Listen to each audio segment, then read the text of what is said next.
Mungesa e ujit të pishëm vijon të mbetet një ndër shqetësimet më të mëdha për banorët e fshatrave të Shkodrës.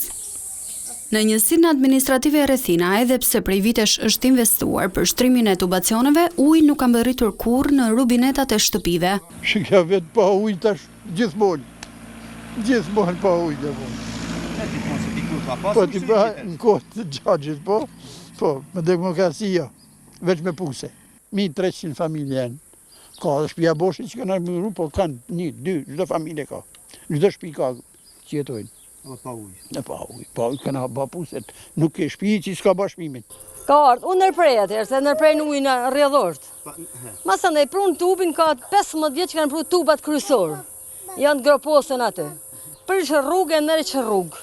Ndërsa në fshatin Bërdic, banorët detyrohen të mbushin ujë në një çezmë publike, shpeshherë duke qëndruar në radhë dhe duke transportuar ujë me bidona, një realitet paradoksal për vitin 2025. Nuk kena ujë të pishëm. Sa vite ka? Pasha, që është 91-shin. Shpijet ujë i Bërdic. Kjo është shumë i mirë. Këtu vinë pri lezhët, kena pa me ka 100 bidona. Të arë me mushtë. Mo pri dajqët, pri Gjermanijet kam gjithë njështë të mushtë. Vret janë shtë më smellë më të rinë, sa marrë me ne pakush. Pri Bërdic mesme, edhe se s'kena ku marrim ujë tjetër. Vesh me ble me bidona, ku na deli me pension me ble ujë.